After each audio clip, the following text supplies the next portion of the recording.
ಎಲ್ಲರಿಗೂ ನಮಸ್ಕಾರ. ನನ್ನ ಹೆಸರು doctor Mayur C, consultant orthopaedician ಮತ್ತು ಆರ್ಥ್ರೋಸ್ಕೋಪಿ ಸರ್ಜನ್, ಚೇತನ ಹಾಸ್ಪಿಟಲ್ ಕಡೂರು. ಇವತ್ತು ನಾನು ಆಸ್ಟಿಯೋಆರ್ಥರೈಟಿಸ್ ಬಗ್ಗೆ ಮಾತಾಡುತ್ತೇನೆ. ಎಲ್ಲರೂ ಕೇಳಿರುವಂತೆ ಆಸ್ಟಿಯೋಆರ್ಥರೈಟಿಸ್ ಡಿಜೆನರೇಟಿವ್ ಜಾಯಿಂಟ್ ಡಿಸೀಸ್, ಅಂದ್ರೆ ಜಾಯಿಂಟ್ ಅಲ್ಲಿ ವೇರ್ ಅಂಡ್ ಟೇರ್ ಆಗುವುದರಿಂದ ಆಗುವಂತ ತೊಂದರೆ. ಯೂಶಲಿ ಇದು ವೃದ್ಧರಲ್ಲಿ ಕಾಣಿಸಿಕೊಳ್ಳುತ್ತದೆ, ಅದಲ್ಲದೆ ಸಣ್ಣ ವಯಸ್ಸಿನಲ್ಲೂ ಕಾಣಿಸಿಕೊಳ್ಳುತ್ತದೆ. ಅಂದ್ರೆ ಮುಂಚೆ ಏನಾದ್ರು ಲಿಗಮೆಂಟ್ ಇಂಜುರೀಸ್ ಅಥವಾ ಫ್ರಾಕ್ಚರ್ಸ್ ಇತ್ತು ಅಂದ್ರೆ ಸ್ವಲ್ಪ ಸಣ್ಣ ವಯಸ್ಸಿನಲ್ಲೂ ಕಾಣಿಸಿಕೊಳ್ಳುತ್ತದೆ. ಆಸ್ಟಿಯೋಆರ್ಥರೈಟಿಸ್ ಯಾವ ಜಾಯಿಂಟ್ ಆದರೂ ಎಫೆಕ್ಟ್ ಆಗ್ಬೋದು, but most commonly knee joint, hip joint, small joints in the hand, ಆಮೇಲೆ ಆ್ಯಂಕಲ್ ಜಾಯಿಂಟ್ಸಲ್ಲಿ ರೆಗ್ಯುಲರ್ ಆಗಿ ಕಾಣಿಸ್ಕೊಳ್ಳುತ್ತದೆ.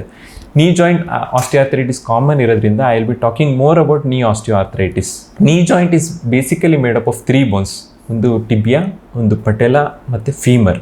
ಸೊ ಈ ಬೋನ್ಸ್ ಎಂಡ್ಸಲ್ಲಿ ಕಾರ್ಟಿಲೇಜ್ ಕವರ್ ಇರುತ್ತದೆ. ಈ ಕಾರ್ಟಿಲೇಜ್ ಕವರಿಂದ ಏನಾಗುತ್ತೆ ಅಂದರೆ ಶಾಕ್ ಅಬ್ಸಾರ್ಬರ್ ಆಗಿ ಆ್ಯಕ್ಟ್ ಆಗುತ್ತೆ. ಆಮೇಲೆ ಜಾಯಿಂಟ್ ಇನ್ ಈಸಿ ಗ್ಲೈಡಿಂಗ್ ಮೂಮೆಂಟ್ಸಿಗೆ ಹೆಲ್ಪ್ ಆಗುತ್ತೆ. ಬಟ್ ವಯಸ್ಸಾಗ್ತಾ ಏನಾಗುತ್ತೆ ಅಂದರೆ ಈ ಕಾರ್ಟಿಲೇಜ್ ಸವಿತಾ ಬರುತ್ತದೆ.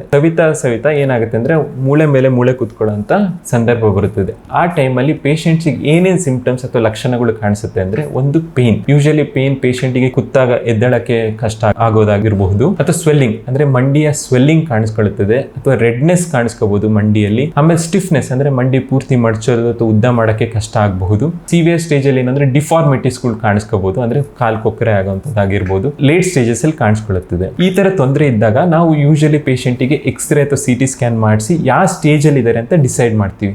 ಯೂಶಲಿ ಮೈಲ್ಡ್, ಮಾಡರೇಟ್ ಅಥವಾ ಸಿವಿಯರ್ ಸ್ಟೇಜ್ ಅಂತ ನಾವು ಕ್ಯಾಟಗರೈಸ್ ಮಾಡ್ತೀವಿ. ಮೈಲ್ಡ್ ಸ್ಟೇಜ್ ಡಿಸೀಸಲ್ಲಿ ನಾವೇನು ಅಂದರೆ ಪೇಷಂಟಿಗೆ ಎಜುಕೇಷನ್ ಕೊಡ್ತೀವಿ. ಅಂದರೆ ಆಸ್ಟಿಯೋಆರ್ಥರೈಟಿಸ್ ಏನಕ್ಕಾಗುತ್ತೆ, ಇದನ್ನ ಹೆಂಗೆ ಪ್ರಿವೆಂಟ್ ಮಾಡ್ಬೋದು ಅಥವಾ ಅದನ್ನ ಹೆಂಗೆ ಪ್ರೋಗ್ರೆಷನ್ನ ಪ್ರಿವೆಂಟ್ ಮಾಡ್ಬೋದು ಅಂತ ಹೇಳ್ಕೊಡ್ತೀವಿ. ಆಮೇಲೆ ಲೈಫ್ ಸ್ಟೈಲ್ ಮಾಡಿಫಿಕೇಶನ್ ಅಂದರೆ ಅವ್ರಿಗೆ ಎಕ್ಸಸೈಸ್ ಮಾಡೋದಾಗಿರ್ಬೋದು, ಅಥವಾ ತೂಕ ಕಡಿಮೆ ಮಾಡೋದಾಗಿರ್ಬೋದು, ಅಥವಾ ಡಯಟ್ ಅಂದರೆ ಆ್ಯಂಟಿ ಇನ್ಫ್ಲಮೇಟರಿ ಡಯಟ್ ತಗೊಳ್ಳೋದಾಗಿರ್ಬೋದು. ಅದನ್ನು ಪೇಷಂಟ್ಸಿಗೆ ಎಜುಕೇಟ್ ಮಾಡ್ತೀವಿ. ಅದ್ರ ಜೊತೆ ಫಿಸಿಯೋಥೆರಪಿ ಮಾಡೋದ್ರಿಂದ ಏನು ಅಂದರೆ ಮಸಲ್ ಸ್ಟ್ರೆಂಥನಿಂಗ್ ಆಗುತ್ತೆ. ಆಮೇಲೆ ಅವ್ರ ಜಾಯಿಂಟ್ ಮೊಬಿಲಿಟಿನೂ ಇಂಪ್ರೂವ್ ಆಗುತ್ತೆ. ಅದ್ರ ಜೊತೆ ನಾವು ಆರ್ಥೋಟಿಕ್ಸ್ ಅಂದರೆ ಇವಾಗ ನೀ ಬ್ರೇಸ್ ಆಗಿರ್ಬೋದು, ಅಥವಾ ಅವರಿಗೆ ವಾಕಿಂಗ್ ಸ್ಟಿಕ್ ಕೊಡೋದ್ರಿಂದ ಈ ಪ್ರೋಗ್ರೆಷನ್ನ ಪ್ರಿವೆಂಟ್ ಮಾಡ್ಬೋದು. ನೆಕ್ಸ್ಟ್ ಮಾಡರೇಟ್ ಸ್ಟೇಜಲ್ಲಿ ನಾವು ಯೂಶಲಿ ಮೆಡಿಸಿನ್ಸ್ ಕೂಡ ಸ್ಟಾರ್ಟ್ ಮಾಡಬೇಕಾಗತ್ತೆ. ಅಂದರೆ ಸಿಂಪಲ್ ಆಗಿ NSAIDs ಆಗಿರ್ಬೋದು, ಅಥವಾ ತುಂಬ ಪೇನ್ ಇತ್ತು ಅಂದರೆ ಓಪಿಯಾಯ್ಡ್ಸ್ ಆಗಿರೋ ಮೆಡಿಕೇಶನ್ಸ್ನ ಸ್ಟಾರ್ಟ್ ಮಾಡಬೇಕಾಗತ್ತೆ.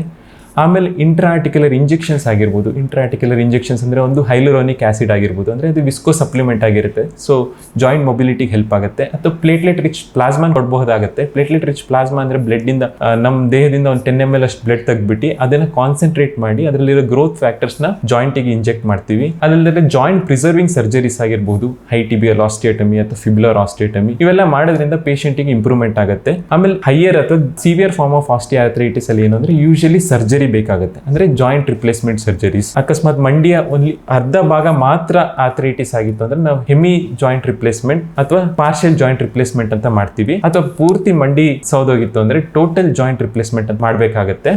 ಈ ತರದ ಏನಾದ್ರು ತೊಂದರೆ ಇತ್ತು ಅಂದ್ರೆ ದಯವಿಟ್ಟು ನೀವು ನಮ್ಮ ಹಾಸ್ಪಿಟ್ಲಿಗೆ ಬನ್ನಿ, ಅದಕ್ಕೆ ಚಿಕಿತ್ಸೆ ಕಂಡುಕೊಳ್ಳಿ. Thank you.